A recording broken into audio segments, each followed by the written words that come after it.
Klinik HR. Di sini kita akan membahas seputar mengenai HR, Human Resources atau sumber daya manusia. Kita akan berbagi pengalaman, berbagi cerita seputar dunia Human Resources. Tapi sebelumnya jangan lupa untuk selalu subscribe, like, comment, and share supaya terus mendapatkan update terbaru mengenai dunia seputar Human Resources. Baik, pada video kali ini saya akan berbagi cerita mengenai bagaimana kita mengelola karyawan. Ada beberapa teman, mereka mengeluhkan mengenai kinerja timnya, di mana timnya bisa dibilang kinerjanya tidak terlalu bagus atau biasa-biasa saja. Sebenarnya siapa yang salah? Saya waktu itu pernah bertanya sama rekan saya, siapa yang salah? Dia hanya menunjukkan kepada anak buahnya bahwa dia tidak mengerti pekerjaan, dia tidak paham apa pekerjaan. Lalu saya bertanya kembali, sebenarnya yang salah benarkah timnya ataukah atasannya? Nah, teman saya kemudian mengatakan bahwa dia sudah memberikan instruksi yang benar, dia sudah memberikan arahan yang benar. Tapi ketika karyawan itu melakukan suatu kesalahan berkali-kali, apa yang harus dilakukan? Ternyata teman saya mengatakan, saya balikin saja ke HR, karena itu tempatnya HR. Saya mengambil hikmat dari cerita ini, dari pengalaman teman saya, bahwa HR bukanlah tempat buangan. Sekali lagi saya nyatakan, HR bukanlah tempat buangan. Artinya apa? Ketika kita mengatakan HR tempat buangan, HR bukan melulu mengurusi karyawan bermasalah. Yang harusnya menyelesaikan karyawan bermasalah adalah atasannya sendiri. Kenapa? Karena atasannya ada yang tahu bagaimana pekerjaan timnya, bagaimana kekuatan timnya, bagaimana kelemahan timnya. Itu yang harusnya diketahui. Lalu bagaimana cara mensikapi karyawan tersebut? Yang pertama harus dilakukan ada beberapa tahap. Tentu kita tahu yang disebut dengan coaching. Dalam sesi coaching ini atau coaching session ini, antara atasan dengan bawahan harus dibangun suatu komunikasi. Di mana permasalahannya? Bukankah pekerjaan itu merupakan suatu jodoh-jodohan? Nah, apakah dia itu paham atas pekerjaan, atau dia tidak paham pekerjaan, atau sama sekali dia tidak mengetahui apa yang harus dilakukan?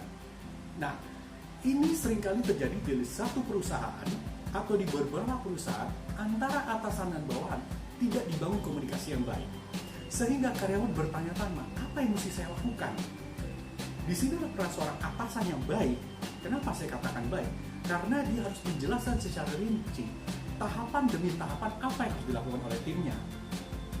Ketika timnya tidak mampu, ketika anak buahnya tidak dapat menjalankan pekerjaannya, siapa yang salah? Mungkin anak buahnya, mungkin stafnya, tapi bisa jadi atasannya. Kenapa saya katakan atasannya? Bisa jadi atasannya tidak bisa menjelaskan dengan baik apa pekerjaannya. Karena beberapa pengalaman yang sebelumnya, saya pernah mendapatkan suatu hal yang bermanfaat, di mana atasannya tidak bisa menjelaskan secara rinci, secara detail, apa yang harus dilakukan oleh timnya. Mengapa demikian?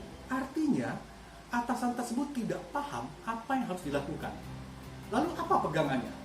Tentu setiap jabatan harus memiliki job description. Dari job desk itulah kita bisa mengetahui bagaimana tugas tanggung jawab seorang karyawan. Apa kompetensi yang harus dipenuhi, apa skill yang harus dimiliki. Sehingga dengan demikian kita bisa memahami apa-apa saja, faktor-faktor apa saja mesti kita lakukan. Nah, kembali lagi kepada masalah mengelola sumber daya manusia atau mengelola karyawan yang bermasalah. Ketika kita sudah melakukan coaching, apakah sudah selesai di situ?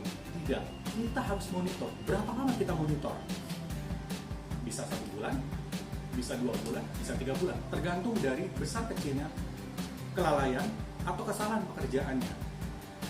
Namun saran saya sebaiknya selalu dibangun komunikasi yang baik. Ada juga atasan yang mengatakan, saya akan langsung keluarkan SP. Betul, dalam Undang-Undang Nomor 13 Tahun 2003 ada aturan mengatur hubungan industrial mengenai surat peringatan 1, peringatan 2, dan peringatan 3. Ada yang disebut dengan surat peringatan pertama, surat peringatan kedua, surat peringatan ketiga. Itu semua diatur dalam Undang-Undang Nomor 13 Tahun 2003 atau juga diturunkan atau diatur di dalam peraturan perusahaan ataupun perjanjian kerja bersama. Namun ketika kita mengeluarkan surat tersebut, kita harus tahu dulu bagaimana cara kita membenahi, bagaimana cara kita memberitahu, bagaimana cara kita meng-coaching karyawan tersebut. Lalu ternyata karyawan tersebut tetap melakukan kesalahan. mengeluarkan SP1. Tapi saya menyarankan sebaiknya ketika memberikan SP atau surat peringatan, jangan kita berikan sesuai dengan level 1, level 2, level 3 atau secara berurut. Sebaiknya keluarkanlah SP itu sesuai dengan tingkat kesalahan. Tidak mungkin juga misalkan seseorang melakukan tindakan korupsi kita SP1 atau tindakan melakukan penggelapan kita langsung SP1. Baiknya SP itu diberikan sesuai dengan tingkat besar kecilnya suatu kesalahan. Nah, ketika karyawan itu ternyata dianggap tidak mampu lagi untuk memperbaiki kinerjanya, memperbaiki kinerja kerjanya, apa yang mesti harus dilakukan? SP1 sudah, SP2 sudah, SP3 sudah. Yang harus dilakukan apa? Apakah harus dikembalikan ke HR? Apakah harus dibalikan lagi kepada SDM? Tidak. Yang harus dilakukan adalah atasannya harus mampu memberikan target. Apa itu target? Target pekerjaan. Bagaimana dia bisa menyelesaikan suatu pekerjaan tersebut. Jika ternyata tidak mampu atau tetap melakukan pelanggaran atau kesalahan yang berulang-ulang, artinya disinilah seorang atasan harus mengambil sikap. Apakah timnya ini harus diberhentikan? Karena dia dengan memberhentikan karyawan, bukan dia tidak mampu, bukan dia tidak bisa, bukan dia tidak mengerti. Khawatirnya dia tidak paham pekerjaannya. Ini yang berbahaya. Makanya diperlukan suatu job description yang baik, job description yang detail, sehingga atasannya bisa memberikan secara rinci apa yang harus dilakukan oleh timnya. Selain itu juga harus dilakukan misalkan meeting berkala, entah seminggu sekali, entah sebulan sekali, untuk mereview pekerjaan-pekerjaan. Karena seringkali dalam satu tim, biasanya secara umum, biasa sales atau marketing yang selalu ada meeting bulanan. Tapi kalau divisi lain atau departemen biasanya tidak. Kita sudah lakukan biasa kok Pak. Bukan. Maksudnya adalah kita harus mengetahui apa sih hambatan yang dimiliki oleh tim kita, apa sih permasalahannya, sehingga kita bisa cari sama-sama solusinya. Karena begini, ketika anak buahnya, ketika timnya menunjukkan performa kinerja yang tidak baik, yang salah bukan dia, yang salah adalah atasannya. Karena atasannya tidak bisa mendelegasikan, tidak bisa menjelaskan pekerjaannya dengan baik kepada timnya. Ini makanya saya sebutkan tadi, harus dibangun suatu komunikasi yang baik. Kita pernah dengar, kita beberapa kali pernah mendengar bahwa harus dibangun suatu chemistry, harus jodoh-jodohan. Betul sekali. Kenapa?